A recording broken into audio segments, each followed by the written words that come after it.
Hi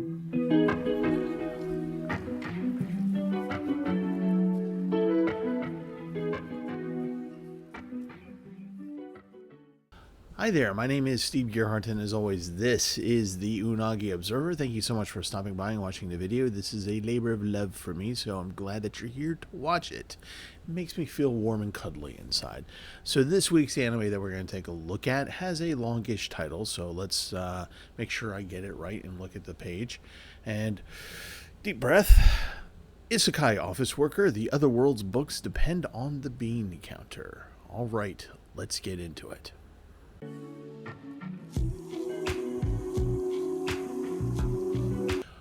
Okay, so bean counter, I'm going to shorten it down. I'm not going to give it that long title and say that over and over again. Nope, we're going to call it bean counter. So anyway, this was one of the animes in the winter anime watch party that we do, that John, Brent, and I do for the podcast. Podcast link is down below if you want to check the links out there. So this was one of the anime that we watched, and our rule for the anime watch parties is that they have to be the first episode of a brand new anime. It can't be like season 2 of something else or a sort of, kind of a reboot or whatever.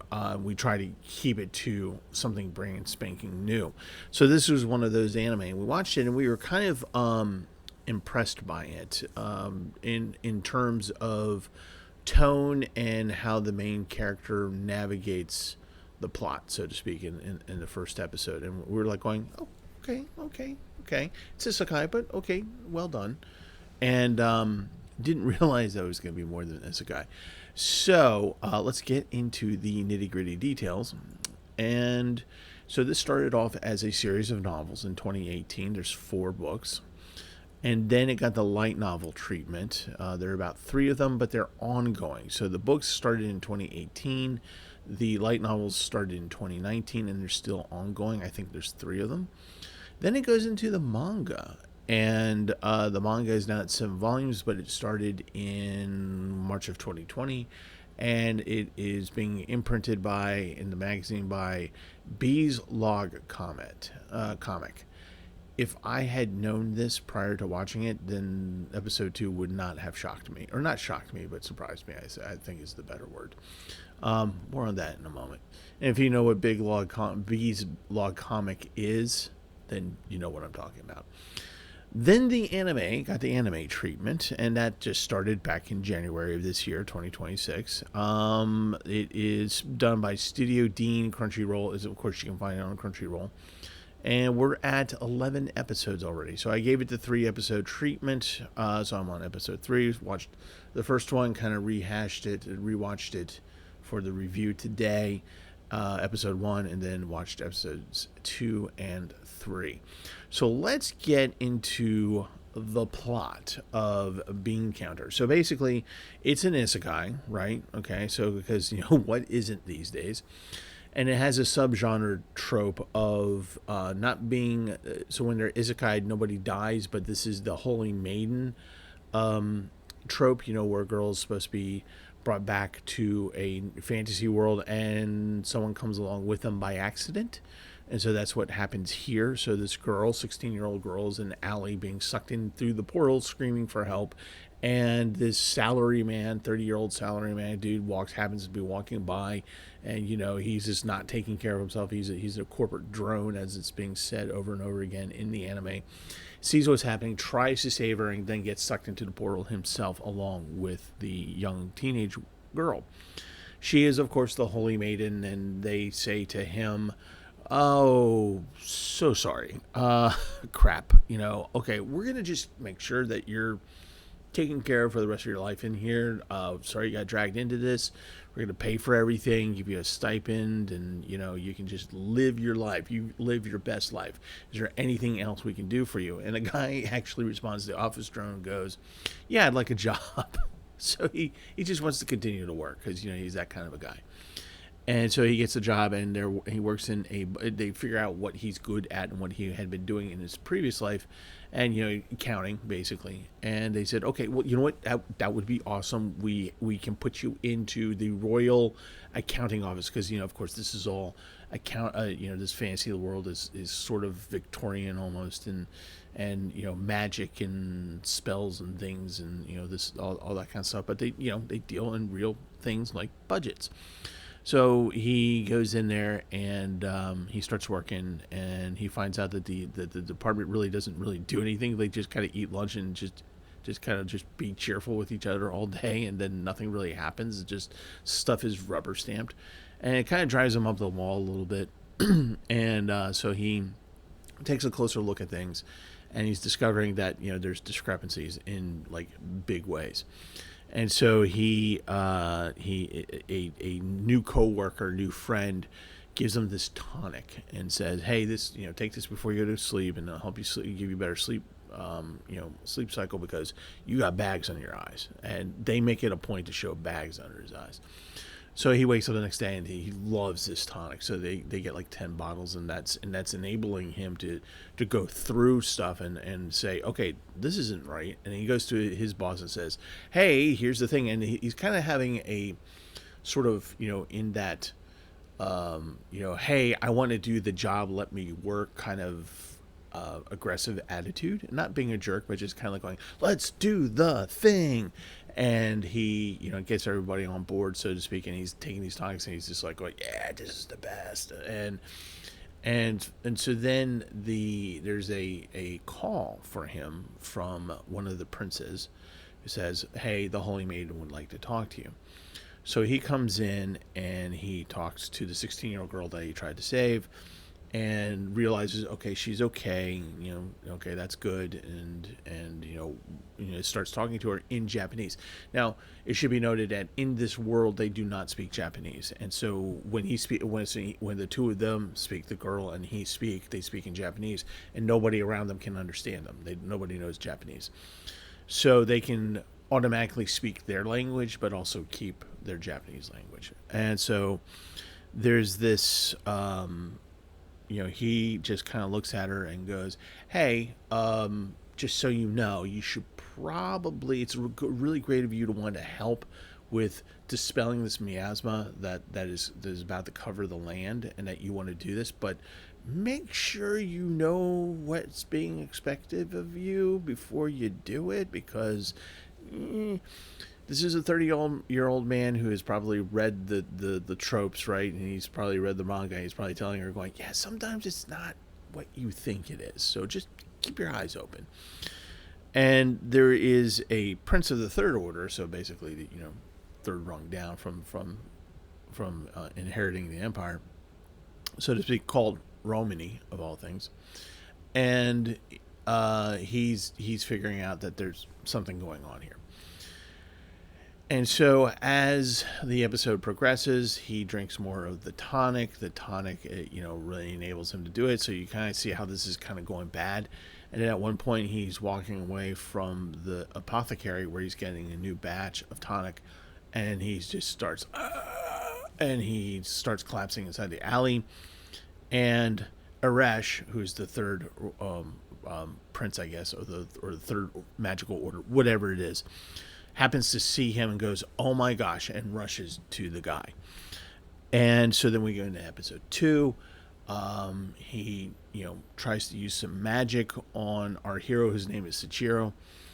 And it's just like, oh, he must be magic sick, and meaning that he's not, his body can't handle the magic in the world, and he has to be acclimated. Whereas the Holy Maiden, because she went through and was blessed by the process, she doesn't have to worry about it, but he does. So Sachiro does.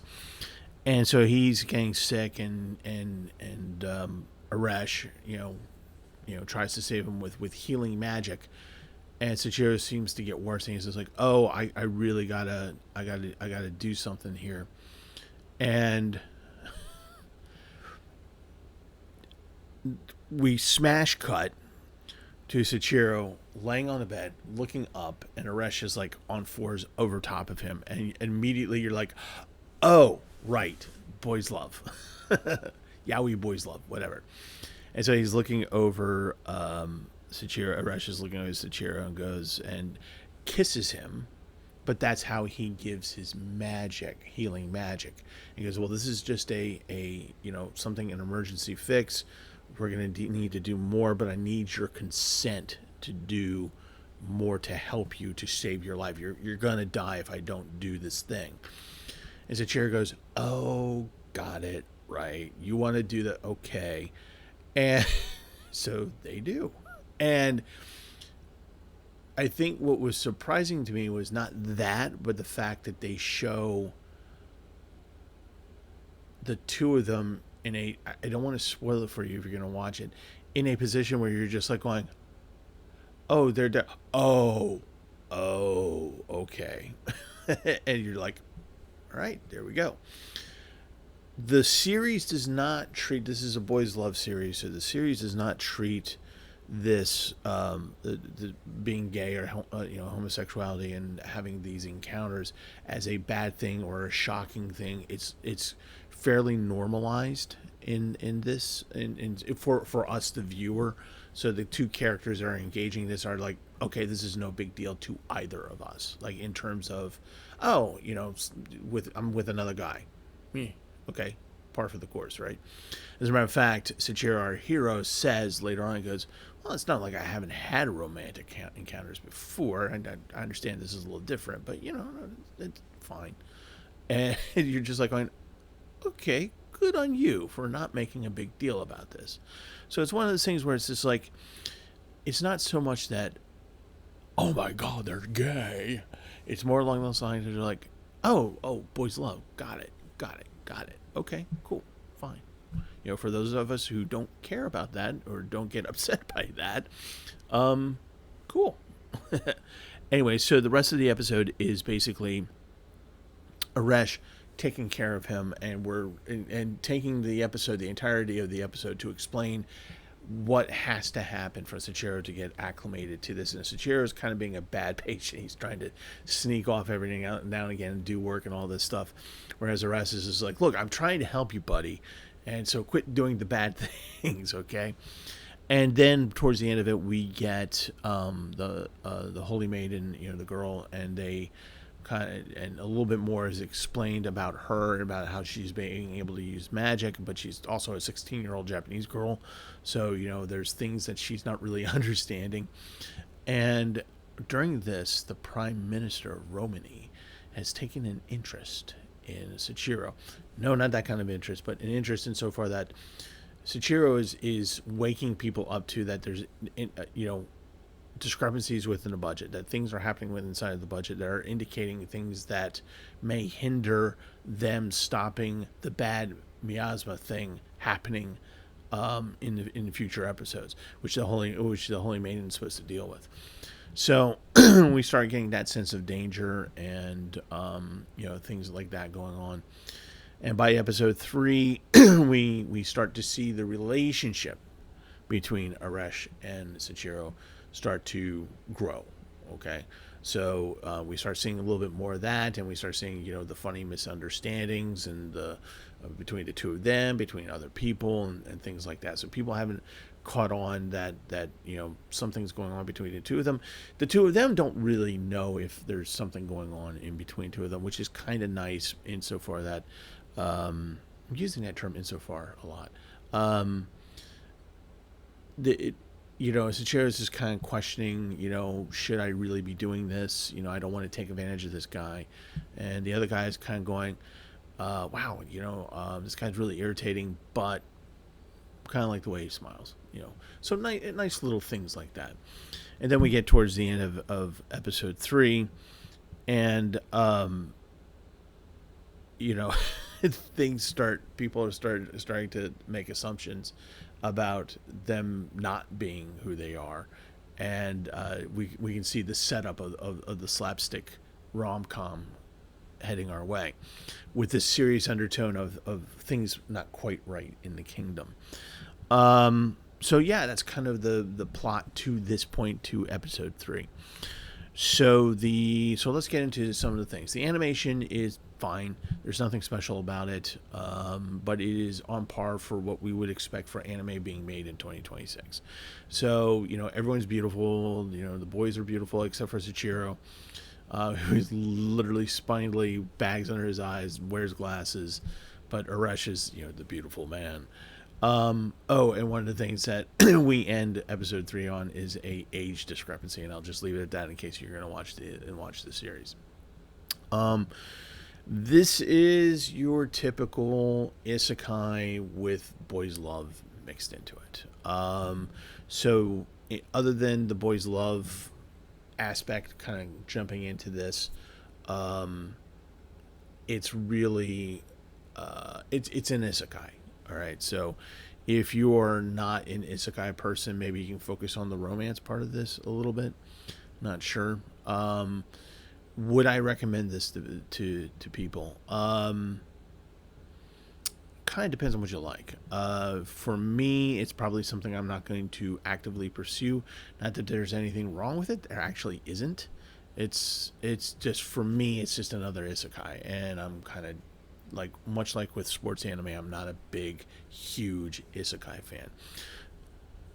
Having said that, if you do like isekai, if you like these kind of tropes, if you kind of like, the holy maiden trope thing happening, and seeing what the non-powered person does, in that subgenre of this, I think you'll be happy with it. I think you'll enjoy it. So yeah, definitely give it a go. If you are a young lady or a woman who enjoys boys' love stories, this is definitely going to do it for you. All right. I mean, I took one look at the character art of the novels, of the light novels and the manga, and I'm like, yeah, I can see who's going to have an appeal for this. So if you're within those demographics, I think you will enjoy it. I think it'll be up your alley, and if that's you, go for it, do it, absolutely. That if that is not you, then you could probably pass on this one. Like I said, for me personally, I'm not a big isekai. I am a romance kind of guy in terms of anime and manga, and I don't care what aspect it is. I like those stories, so that part of the story for me was kind of like going, oh, isn't that fun? Isn't that cute? And kind of like, I'm not going to have the bandana on my head going, you can do it, you two can do it, you can be the perfect, nothing like that. But, it's just kind of like, okay, this is kind of in my wheelhouse of things that I do watch. And it's just that the isekai part of it's throwing me off a little bit. So for me, I don't think it's that much. I don't think I'm going to pursue this. I think it'll be like periodically if I want to watch something different, and this is good enough for me to sit down and watch a couple episodes and then come back to it maybe 3 months later. So it might take me a year to watch up to this point all 11 episodes. But yeah, if it's in your wheelhouse, definitely watch it. I think it's well done for that fandom, for those demographics. I think you will be happy with it, and that's what's important, is that you're happy with what you're watching. So yeah, give it a try. Give it a try if that's your thing.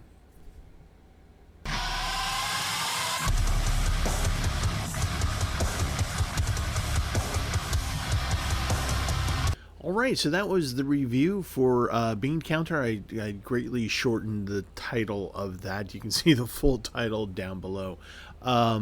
So yeah, if you like it, give it a go. I think there's some interesting things in there for people to enjoy. So yeah, give it a go. So you'll notice I'm wearing a different shirt.